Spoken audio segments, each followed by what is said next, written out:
আজ তোমাদের সঙ্গে শেয়ার করব ইঁচড় চিকেনের রেসিপি। চলো তবে শুরু করা যাক। প্রথমে এঁচড়টাকে ছোট ছোট টুকরো করে কেটে নিয়ে নুন আর হলুদ জলে একটু ভিজিয়ে রেখেছিলাম। এবার মাংসটাকে খুব ভালোভাবে ধুয়ে পরিষ্কার করে নিয়ে এর মধ্যে একে একে নুন, হলুদ গুঁড়ো, ধনে গুঁড়ো, জিরে গুঁড়ো, সর্ষের তেল আর টক দই দিয়ে ভালোভাবে মেখে কিছুক্ষণের জন্য রেস্টে রেখে দেব।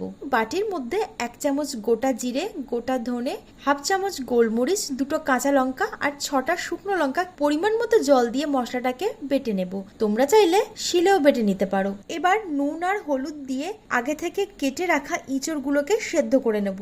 এবার কড়াতে সর্ষের তেল গরম করে সিদ্ধ করে রাখা এঁচড়গুলোকে মিডিয়াম ফ্লেমে খুব ভালোভাবে ভেজে নিতে হবে। এবার ওই একই তেলের মধ্যে ফোড়নের জন্য দিচ্ছি 2টো তেজপাতা, 1টা শুকনো লঙ্কা আর হাফ চামচ গোটা জিরে। ফোড়নটা একটু ভাজা হয়ে যাবার পর এর মধ্যে আগে থেকে মিহি করে কুচিয়ে রাখা 2টো পেঁয়াজ দিয়ে দিচ্ছি। পেঁয়াজটা একটু ভালোভাবে ভাজা হয়ে যাবার পর এর মধ্যে দিচ্ছি আদা, রসুন আর কাশ্মীরি লঙ্কা বাটা। মশলাটা একটু কষিয়ে নেওয়ার পর এর মধ্যে দিচ্ছি ছোট ছোট করে কেটে রাখা 1টা টমেটো আর আগে থেকে বেটে রাখা মশলাটা। 1 চামচ হলুদ গুঁড়ো দিচ্ছি আর মিক্সিং জারটা ধুয়ে একটু জল দিয়ে দিলাম। মশলাটা ভালোভাবে কষিয়ে নেওয়ার পর এর মধ্যে ম্যারিনেট করে রাখা মাংসটা দিয়ে দিলাম। এটাকে কিন্তু প্রায় 15 থেকে 20 মিনিটের জন্য খুব ভালোভাবে কষাতে হবে যতক্ষণ না তেল ছেড়ে আসবে। মাংসটাকে ভালোভাবে কষিয়ে নেওয়ার পর এর মধ্যে দিয়ে দিলাম আমি স্বাদ মতো লবণ আর আগে থেকে ভেজে রাখা ইঁচড়টাও দিয়ে দিচ্ছি। তারপর ভালোভাবে আরেকটু নাড়াচাড়া করে নিয়ে গ্রেভির জন্য গরম জল দিয়ে দিলাম।